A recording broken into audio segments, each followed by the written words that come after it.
지난주에 제가 말씀드린 대로 일본의 후쿠오카를 다녀왔습니다.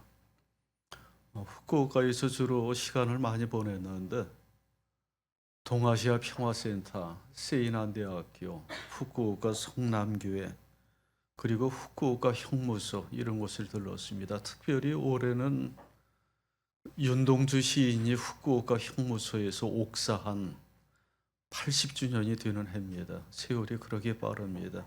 1945년 2월 달에 후쿠오카 형무소에서 죽었습니다. 해방을 6개월 앞두고 젊은 나이에 요절을 했죠. 그러한 것들을 전부 둘러보면서 아주 유익한 시간을 보냈는데 마지막 날은 한번 운젠 온천을 가보자. 그래서 운젠 온천을 가게 되었습니다. 나가사키 현에 속해 있는 일본의 국립공원이고 유명한 온천 지역 중에 하나입니다. 작년에 우리 교인들이 일본 여행을 할 때 운젠도 한번 가보자 그렇게 일정을 잡았다가 너무 시간이 소요될 것 같아서 가지를 못했죠. 운젠, 한자말 그대로 하면 구름 속의 신선이라는 의미입니다. 높은 산 속에 늘 구름이 피어오르듯이 온천수의 수증기가 가득한 곳, 아주 신비한 곳이죠. 여기가 카톨릭 순교 성지이기도 합니다. 그래서 엔도 슈아쿠 침묵이라는 소설을 원작으로 한 사일런스라고 하는 영화를 보면 첫 장면으로 나오는 곳이 운젠입니다. 운젠에 다녀오신 분들은 뭐 그런 사진을 많이 찍어 오는데 노천 온천수가 흘러가면서 수증기가 피어오르는데 그 온천수가 따뜻한 정도가 아니라 끓어오르는 물이에요. 그래서 막 여기저기서 부글부글 이렇게 막 물거품을 일으키면서 분출하는 온천수, 그리고 막 폭발하듯이 온천수가 하늘로 기둥처럼 솟아오르는 장면들을 보게 되는데 그러한 것들이 이렇게 몰려져 있는 곳이 마치 지옥을 연상한다. 그래서 운젠 지옥이라고 지명을 잡았고 그거보다 조금 규모가 작은 곳은 운젠 소지옥 그렇게 이름을 붙였습니다. 가톨릭 신자들을 거기까지 끌고 와서 고문을 하는데 사이런스의 첫 장면이 그렇죠. 그 끓어오르는 온천수를 물조르로 담아가지고 그 신자의 옷을 다 벗겨놓은 상태에서 끼얹는 거예요. 그렇게 고문을 받다가 죽은 사람들이 많아요. 순교한 사람들이 많습니다. 그래서 그곳이 가톨릭 순교 성지가 되기도 하고 거기에 비석을 세워놔두기도 했습니다. 그래서 그 장면을 기대하면서 운젠 지역을 찾아가게 되었는데 그만 운젠 산길을 올라가다가 사고가 난 거예요. 꼬불꼬불 올라갈 것 아닙니까? 올라가는데 눈이 내리기 시작하는 거예요. 지난주간은 눈이 계속해서 내렸습니다. 그런데 산 아래에서 눈 내리는 것은 전혀 문제가 되지를 않습니다. 일본이 우리나라보다 위도가 낮고 따뜻한 곳이기 때문에 눈이 내려도 내리는 대로 다 녹아버렸습니다. 이제 그걸 생각하면서 눈이 오더라도 별 걱정을 안 하고 올라가는데 산에서는 다르죠. 눈이 내리는 대로 쌓이는데 아주 순식간에 쌓이는 겁니다. 그래서 유턴해서 돌아가자 하고 차를 돌리는데 미끄러지기 시작하는 겁니다.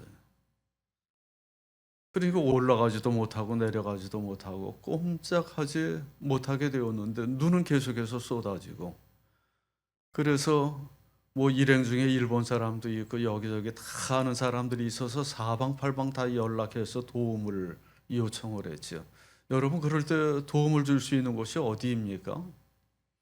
뭐 견인차 업체라든지 119라든지 아니면 하다못해 타이어 체인이라도 가져오면 움직일 수 있을 것 같은데 일본 경찰하고 국토교통성인가 도로 관리하는 곳 두 군데서 나왔는데 확실히 우리나라랑 좀 다르다 여겨지는 것이 우리나라는 그런 위급한 상황을 발견하게 되면 경찰이 자기의 직무 범위를 넘더라도 그 사람을 도와주기 위해서 애를 쓸 텐데 이 사람들은 철저하게 자기의 권한 범위 내에서만 도와주는 거예요.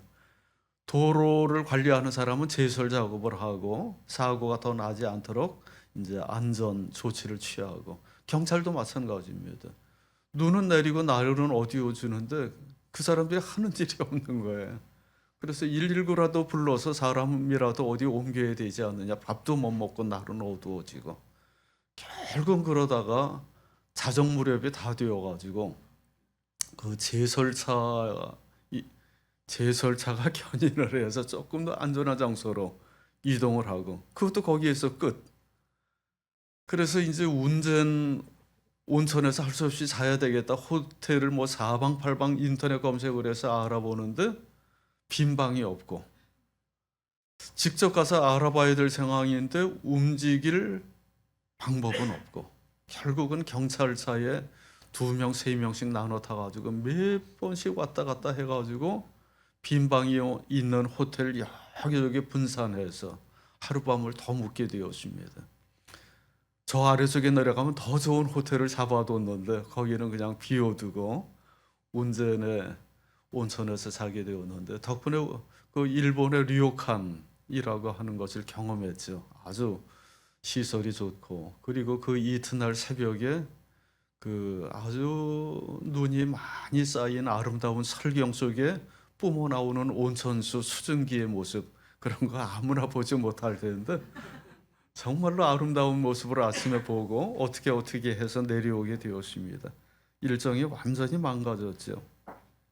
그 일을 경험하면서 정말 그 여행 계획을 세울 때는 현지인을 포함해서 일정 계획을 아주 치밀하고 완벽하게 짰어요.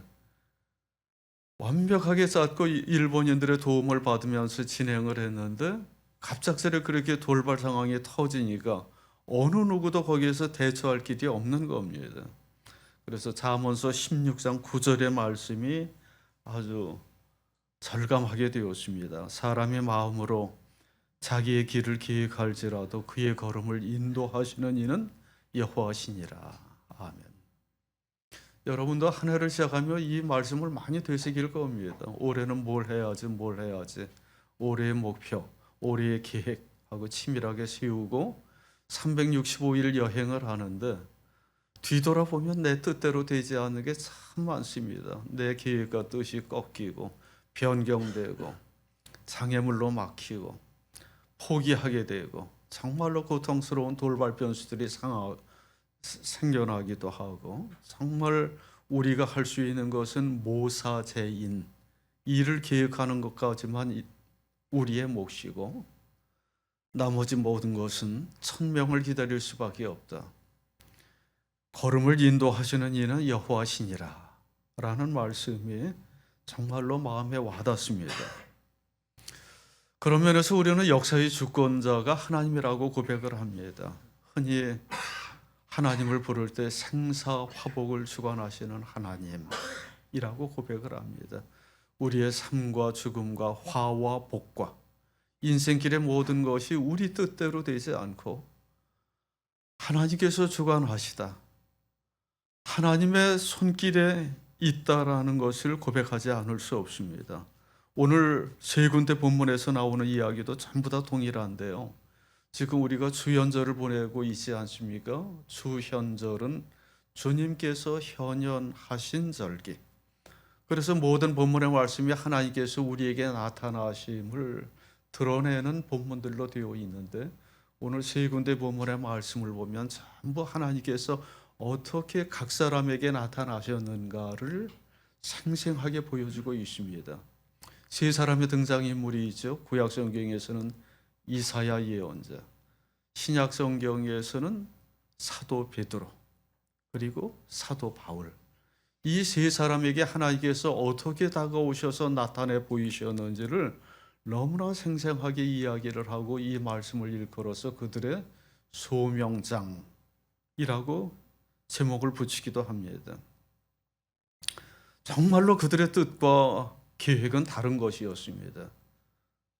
그런데 어느 날 하나님이 그들 앞에 나타나셔서 그들의 뜻과 의지를 꺾고 하나님의 일꾼으로 부르셔서 인생길을 180도 달라지게 변화시키는 전형적인 사례가 오늘 본문에 나옵니다. 여러분, 이사야 선지자는 왕족 출신입니다. 대단한 집안, 대단한 가문 출신입니다. 부러울 게 없이 아주 잘 나가던 사람이었는데 오늘 이사야 6장 본문의 말씀을 보면 환상을 통해서 하나님을 만나게 되고 하나님의 거룩하심을 체험합니다. 거룩하다, 거룩하다. 이 말이 여러 차례 반복되죠. 정말로 거룩하고 신비한 하나님을 만나게 되는데 다른 장면에서도 마찬가지이지만 루돌프 오토라고 하는 종교학자가 하나님을 만날 때 신성 체험을 누미노제라는 감정으로 표현을 하는데 여러 가지 복잡 미묘한 감정이 나타난다는 거예요. 신성을 체험했을 때 하나는 두렵고 떨리는 마음입니다. 그리고 또 하나는 아주 신비스러운 매혹감입니다. 이 두 가지 감정이 맞물리기가 어려운 건데 하나님을 만나고 체험했을 때 그러한 감정이 물밀듯이 몰려드는 거예요. 이사야 선지자가 환상을 통해서 하나님의 영광을 목격하게 되고 천사들이 날아다니면서 거룩하다, 거룩하다, 거룩하다 만군의 여호와여, 그리고 그 성전에 가득하게 피어오르는 하나님의 영광, 연기를 바라보면서 완전히 자기가 달라지게 됩니다. 누가복음에 나오는 베드로도 마찬가지인데요. 베드로는 뭐 이사야처럼 그렇게 집안이 좋고 잘 나가는 사람은 아니었지만 그래도 갈릴리 호수에서 하루하루 고기를 잡으면서 자기의 생활을 꾸려나가는 데는 부족함이 없는 안정된 생활을 꾸리던 사람이었습니다. 그런데 어느 날 갑자기 예수님이 나타나서 자기 배를 좀 이용하시겠다. 사람들에게 말씀을 전하는데 네 배를 좀 이용하자. 그래서 예수님을 만나게 되었고 뜻하지 않게 예수님의 말씀을 듣고 깊은 곳에 그물을 던지라는 말씀에 순종해서 던졌다가 엄청난 물고기를 잡는, 예수님을 만나서 그 예수님의 그 거룩함에 압도되는 신성을 체험하게 됩니다. 그래서 그 앞에 무릎을 꿇고 자기는 죄인이라 나를 떠나달라 그렇게 고백하고 그 이후로 예수님을 따르는 제자의 길을 걷고, 베드로도 순교를 했고 전설에 따르면 이사야 선지자도 톱에 살려서 순교를 당하는 삶을 살게 됩니다. 고린도전서 본문에 나오는 사도 바울도 마찬가지입니다. 고린도전서 15장은 부활장이라는 제목이 붙어 있습니다. 그래서 그 긴 분량의 모든 내용이 예수님의 부활을 이야기하는데 제일 앞부분의 말씀을 오늘 여기에서 읽었고 여기에서 부활하신 예수님을 만난 사도 바울의 경험에 대해서 이야기를 합니다. 우리가 잘 알듯이 사도 바울은 예수 믿는 사람을 박해하던 박해자였습니다. 그 열성이 얼마나 뜨거웠던지 신자들을 붙잡아 가두기 위해서 멀리 다메섹까지도 쫓아다니던 사람이었는데 길을 가는 도중에 부활하신 예수님을 만나고 그 앞에서 고꾸라지게 됩니다. 왜 나를 핍박하느냐? 예수님께서 말씀하시고 그 예수님의 음성을 듣고 박해자에서 전도자로 인생길이 180도 달라지게 됩니다. 예수 믿는 사람을 박해하던 사람에서 예수 믿으라고 전도하는 사람이 되었습니다. 박해자에서 전도자로 변신을 합니다. 본문 8절에서는 이렇게 고백을 합니다. 그런데 맨 나중에 다리 차지 못하여 난 자와 같은 나에게도 나타나셨습니다. 주님께서 이 사람에게도 현현하시고 저 사람에게도 현현하시고 그 주님의 현현을 체험한 사람들의 명단을 쭉 열거하다가 제일 마지막에 공동 번역에 따르면 팔싹동이 같은 나에게도 나타나셨다라고 고백을 합니다. 팔싹동이가 무엇입니까? 조산한 아이를 일컫죠. 그래서 10달을 채우지 못하고 일찍 태어난 아이는 요즘 같으면 인큐베이터 넣으면 살아날 수 있지만 옛날에는 그런 아이는 생존 가능성이 아주 희박했습니다. 제대로 자라더라도 뭔가 장애가 남고 부족하고, 그러한 사람을 일컬어서 팔싹동이라고 하는데 팔싹동이 같은 나에게도 나타나셔서 죽을 수밖에 없는 이 존재를 하나님께서 살려주시고 하나님의 일꾼으로 세우셔서 정말 어떻게 하나님의 일꾼으로 쓰더라도 하나님을 믿는 사람을 박해하던 사람을 불러서 하나님의 일꾼이여 전도자로 삼으시는지 하나님의 뜻과 은혜를 정말 이해할 수 없다라고 고백을 합니다. 이게 정말 그 자신의 뜻에 의해서 이루어진 것이 아니라 그의 뜻과 의지를 꺾어서 하나님의 은혜로만 이루어질 수 있는 일이었습니다. 사람이 마음으로 자기의 길을 계획할지라도 발걸음을 인도하시는 분은 하나님입니다. 그래서 9절에서 이렇게 고백을 합니다. 나는 사도들 가운데서 가장 작은 사도입니다. 나는 사도라고 불릴 만한 자격도 없습니다. 그것은 내가 하나님의 기회를 박해했기 때문입니다. 오늘 본문에 나오는 세 사람의 등장인물 이사야 예언자, 사도 바울, 사도 베드로, 그들이 모두 공통적으로 자기의 뜻과 의지에 반해서 하나님께 붙들림을 받아서 하나님의 일꾼으로 쓰임을 받게 되는데, 그렇게 변화하는 과정에는 아주 비슷한 단계를 밟습니다. 3단계가 있는데, 첫 번째는 하나님을 만나서 체험을 합니다. 두 번째는 하나님 앞에서 자기 자신이 어떤 존재인지를 발견하게 됩니다. 세 번째는 하나님으로부터 사명과 부르심을 받습니다. 그 순서를 보면 아래에서부터 시작하는 것이 아니라 위로부터 시작합니다. 나로부터 시작하는 것이 아니라 하나님으로부터 시작해서 아래로 내려오는 거예요. 하나님이 먼저 사람들 앞에 나타나시고 자신의 거룩하심을 드러내고 그 거룩함 앞에서 하나님 사람들이 압도당합니다. 이사야 6장 3절에서 이렇게 말씀합니다. 거룩하시다, 거룩하시다, 거룩하시다. 만군의 주님, 온 땅에 그의 영광이 가득하다. 우렁차게 부르는 이 노래소리에 문지방의 터가 흔들리고 성전에는 연기가 가득 찼다. 이제 하나님께서 아주 거룩하고 영광스럽게 이사야 앞에 나타나는 것, 이게 출발점입니다. 하나님의 현현을 체험합니다. 둘째로는 그 하나님 앞에서 자기 자신이 얼마나 보잘것없고 형편없는 존재인지를 깨닫게 됩니다. 베드로는 예수님 앞에서 나는 죄인입니다. 나를 떠나소서. 이사야 선지자는 나는 망하게 되었다. 사도 바울은 나는 팔싹둥이 같은 사람입니다. 사도 가운데 가장 작은 자입니다. 죄인의 괴수입니다. 그와 같이 고백을 하고 마지막으로 이제 하나님께서 그들을 불러서 하나님의 일꾼으로 세우시고 사명을 맡겨주십니다. 그 과정을 통해서 이제 하나님의 일꾼으로 변신하게 되는 거죠. 우리가 하나님을 믿는 과정도 정도의 차이는 있겠지만 비슷한 과정을 밟습니다. 우리가 하나님을 믿는데 내가 잘나고 똑똑해서 어느 날 하나님을 내가 깨달았다. 내가 하나님을 발견했다. 하늘의 이치를 깨달았다. 뭐 이렇게 얘기할 수 있는 사람이 어디 있습니까? 인간으로부터 출발하지 않습니다. 위로부터 이웃 사람을 통해서, 동료를 통해서, 전도자를 통해서 하나님의 복음을 접하게 되었고 그것을 통해서 하나님을 만날 수 있는 계기가 주어지게 되었고요. 그렇게 위로부터 내려오는 계시를 통해서 하나님을 만나고 하나님을 믿는 과정을 거치게 됩니다. 전하는 자가 없고 듣는 자가 없으면 어떻게 우리가 하나님을 알 수 있겠습니까? 로마서 10장 14절에서 이렇게 말씀을 합니다. 자기들이 믿은 적이 없는 분을 어떻게 부를 수 있겠습니까? 또 들은 적이 없는 분을 어떻게 믿을 수 있겠습니까? 선포하는 사람이 없으면 어떻게 들을 수 있겠습니까? 누가 위로부터 내려오는 소식을 듣고 증언하는 사람이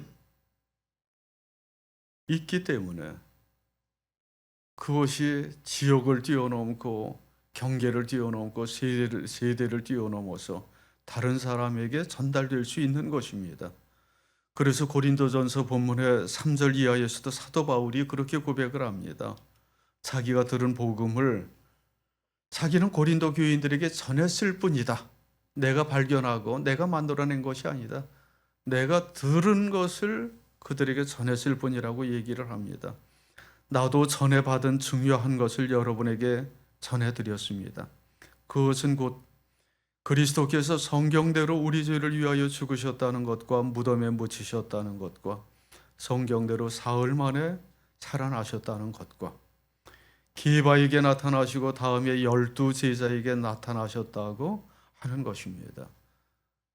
여러 증인들의 목록이 그 앞에 등장하게 되죠. 게바, 12 제자, 부활 증인의 목록들입니다.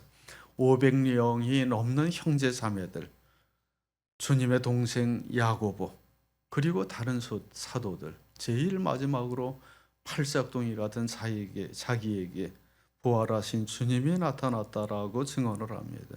그런 증인들의 입술을 통해서 복음이 전달되는 겁니다.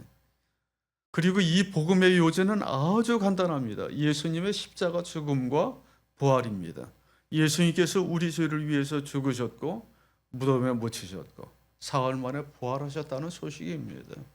우리가 사도신경을 통해서 매주 고백하는 그 내용, 아주 단순한 내용인데 그 단순한 복음의 진리를 굳게 믿고 지키면 구원을 받고 하나됨을 유지할 수 있다라고 말씀을 합니다. 여러분, 고린도 교회가 안고 있는 수많은 문제들이 있잖아요.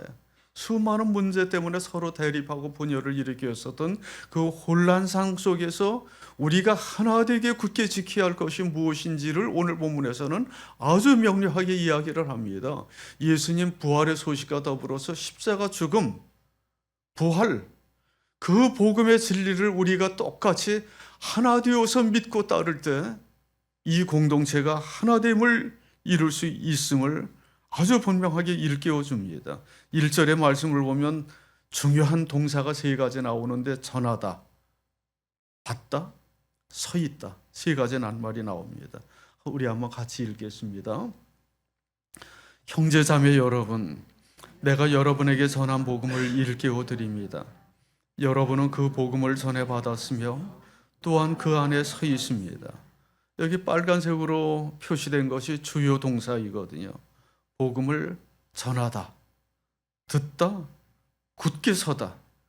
이 3가지를 분명히 지켜서 복음의 범위를 이탈하지 않고 복음을 윤색하거나 왜곡시키지 않고 그 진리를 우리 삶의 중심으로 믿고 받아들이면 반드시 이 공동체는 건강하게 유지되고 하나가 될 수 있다라고 단호하게 이야기하면서 2절에서도 이렇게 말씀을 합니다. 같이 읽습니다. 내가 여러분에게 복음으로 전해드린 말씀을 헛되이 믿지 않고 그것을 굳게 잡고 있으면 그 복음을 통하여 여러분도 구원을 얻을 것입니다. 아멘. 이번에 제가 일본 여행을 하면서도 주로 이제 후쿠오카에서 평화센터와 관련 활동을 하는 사람들을 만났고,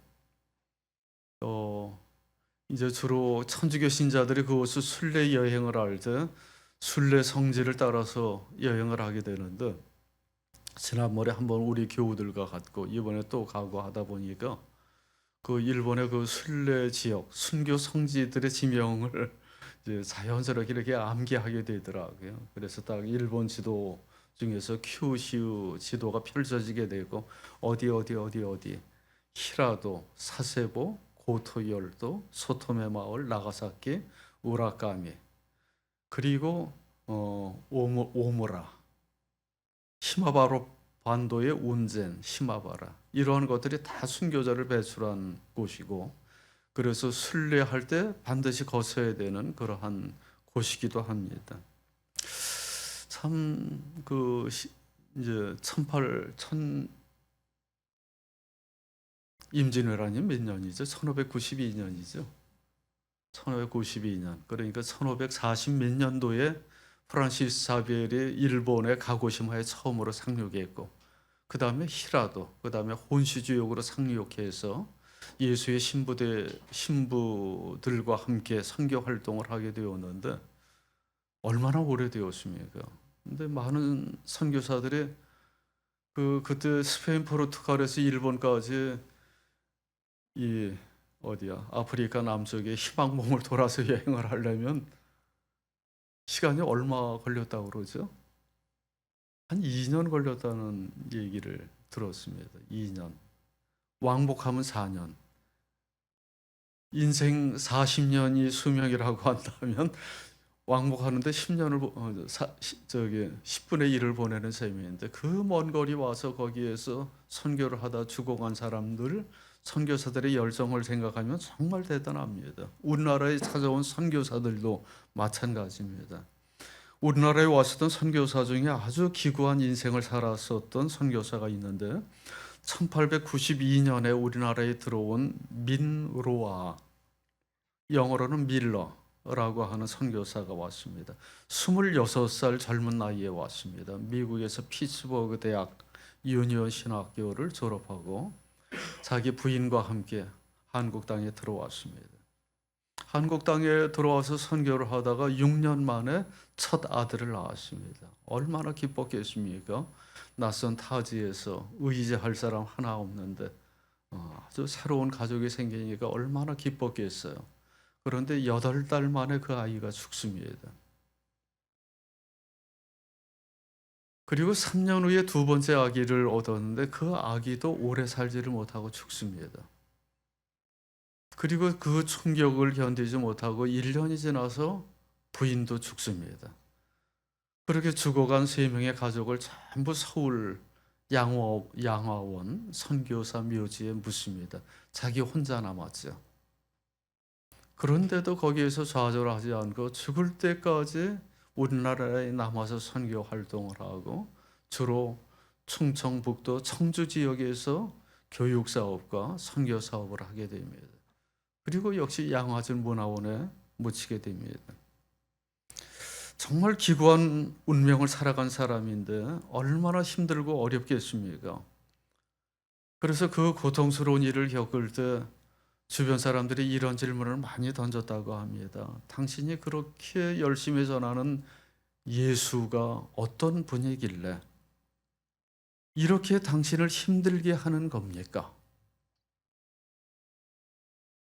그래서 이 선교사가 말로 대답하지를 않고 찬송가를 지어서 대답을 했습니다. 이분이 우리말에도 아주 탁월한 능력이 있고 곡을 작곡하는데도 능력이 있었던 사람이에요. 그 찬송가, 대답 삼아서 만든 찬송가가 96장입니다. 예수님은 누구신가?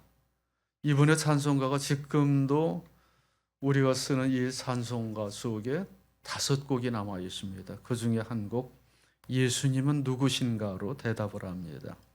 예수님은 누구신가? 우는 자의 위로, 없는 자의 풍성이며 천한 자의 높음과 잡힌 자의 노임되고 우리 기쁨 되시네. 약한 자의 강함과 눈먼 자의 빛이시며 병든 자의 고침과 죽은 자의 부활되고 우리 생명 되시네. 이 밖에도 수많은 찬송가를 지었습니다. 처음에 우리나라의 찬송가가 만들어졌을 때는 이분의 찬송가가 50곡이나 수록된 적이 있다고 합니다. 지금은 5곡이 남아 있습니다. 예수님을 여러 가지의 말로 표현합니다. 우는 자의 위로, 없는 자의 풍성, 천한 자의 높음, 잡힌 자의 노임, 약한 자의 강함, 눈먼 자의 빛, 병든 자의 고침, 죽은 자의 부활, 우리의 생명, 곧 예수님이 우리에게 가장 기쁜 소식이고 복음이다라는 것을 핵심적으로 요약합니다. 예수님의 십자가와 죽음이, 예수님의 죽음과 부활이 우리에게 곧 복음입니다. 예수님을 통해서 일어난 모든 사건과 소식이 복음이고 그분을 통해서 이 땅에 하나님의 나라가 다가오고 하나님의 나라가 이루어지고 있다는 소식이 곧 복음입니다. 그래서 이 복음의 능력은 인간의 힘으로는 도저히 해결할 수 없는 죄와 사망의 문제를 해결하고 우리에게 영원한 생명을 가져다 주는 기쁜 소식입니다. 우리가 끊임없이 함께 나누고 전해야 하고 그 안에 굳게 서야만 할 진리의 말씀입니다. 인생 살면서 힘들고 어려울 때마다 우리의 터전이 흔들릴 때마다 이 복음의 진리를 되새기고 과연 우리가 하나님 나라 복음에 굳게 서 있는가, 거기에 발을 딛고 있는가 확인할 필요가 있습니다. 우리 교회가 이렇게 복음을 전하고 복음을 듣고 복음을 굳게 지키는 공동체가 되고, 그래서 복음의 증인, 부활의 증인의 명단에 우리 모두의 이름이 담길 수 있는 복된 삶이 될 수 있기를 원합니다. 오늘 본문의 마지막 절에서 사도 바울은 이렇게 고백을 합니다. 그러나 나는 하나님의 은혜로 오늘의 내가 되었습니다. 나에게 베풀어 주신 하나님의 은혜는 헛되지 않았습니다. 나는 사도들 가운데 어느 누구보다도 더 열심히 일하였습니다. 그러나 이렇게 한 것은 내가 아니라 나와 함께 하신 하나님의 은혜입니다. 그러므로 나나 그들이나 할 것 없이 우리는 이렇게 전파하고 있으며 여러분은 이렇게 믿었습니다. 이러한 고백이 우리의 고백이 될 수 있기를 간절히 원합니다.